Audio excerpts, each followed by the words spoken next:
Okay, so let's say you have a function, y equals f of x. Okay, so the function's name is f, you input x and you output y. When you find an inverse, so I'm calling that, the process would be to invert. When you do that, you swap the input and the output, right? Outputs become inputs, inputs become outputs, right? Everything kind of reverses and the arrows go the other direction in the diagram. So one way to do that is to actually swap the names of x and y, right? Instead of having your inputs be called y and your outputs be called x, what you can do is actually swap the letters themselves, and then you're still going to think of x as input and y as output, but their positions have been swapped. So effectively, the x's, the inputs and outputs have still been swapped. So the way to do this, and this is a really common strategy for finding an inverse, is to swap x and y. Okay, so what we're going to do is we're going to say, take this and then rewrite it as x equals f of y. So now what we need to do is essentially somehow take that equation and solve it for y. And that's going to involve undoing everything that we that f had done. Whatever f did, we're going to undo it with f inverse. So essentially, you can imagine, like I'm just representing that by showing how you can do f inverse of both sides of this equation, and then the f and the f inverse will cancel on the right side, and you'll end up with y equals f inverse of x, which is your goal. Okay, so let's look at an example of what it looks like when you do that. Let's take the function f of x equals 5 times x minus 3 quantity squared. No, cubed, not squared, cubed.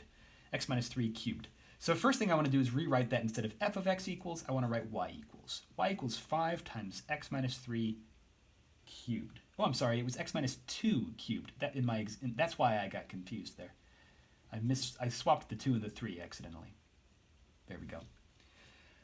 Okay, so now what we're going to do is swap the x and the y. And that is the moment. The moment when you swap the x and the y is the moment when you invert it.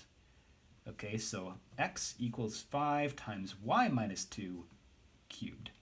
That's the moment when the inversion truly happens. But now what we want is to solve this for y, the new y, which is what used to be x, right?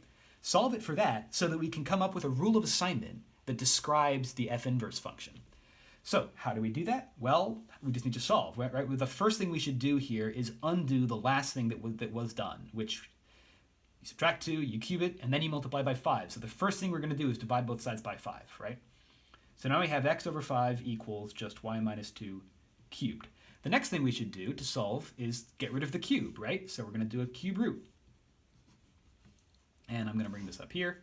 Now we have the cube root of x over 5, and it equals y minus 2. The last thing to do is add the 2 to both sides. So I'm going to swap the left and right sides here and get y equals the cube root of x over 5 plus 2.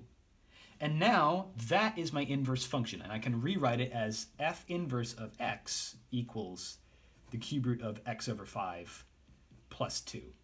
So we swapped the x and the y, we inverted that by swapping x and y, and then solved for y to get this rule of assignment for the f inverse function. And you can check this. By composing the two functions together. So take your original function f, check by composing. Let's do, and you could compose them in either order. Technically, you should compose them in both orders to make sure it works both ways, and they cancel each other out, whichever order they're composed. But I'm just going to perform one of them. So let's do f of f inverse of x. So we're going to take the f inverse function and stick that inside of the f function. So f inverse of x would be the cube root of x over 5 and then plus 2. And that is going inside f. And f is 5 times the input minus 2, that whole thing cubed. So this is what f looks like, and I've replaced the x looking up here, okay, replacing that x with a big blank, and inside the blank I'm going to put the cube root of x over 5 plus 2. So now we can start simplifying this. So first of all, these parentheses here don't really matter, so you can just imagine, like, ignore those parentheses here, because all we're doing is taking this and subtracting 2 so far. So the first thing that'll happen is plus 2 minus 2 is going to cancel out. I'm going to keep my red marker around because there's going to be a lot of canceling. So now we have the cube root of x over 5 alone inside the parentheses, and that is being cubed. So the next thing that happens is we have a cube root being cubed, so those are going to cancel out. This is fun. All right, then we have 5 times, now the cube root and the cube have canceled, it's just x over 5 inside here. So now we have x divided by 5 and then times 5, and dividing by 5 and then multiplying by 5, that's the same thing. Or those are inverses, right? So they're going to cancel out, and we get back to x, which shows that, yes, these are inverses of each other. They're doing exactly what they're meant to do. And it's really satisfying going through this process because you see how everything that f does is being undone by f inverse, and vice versa. Everything f inverse had done is being undone by f.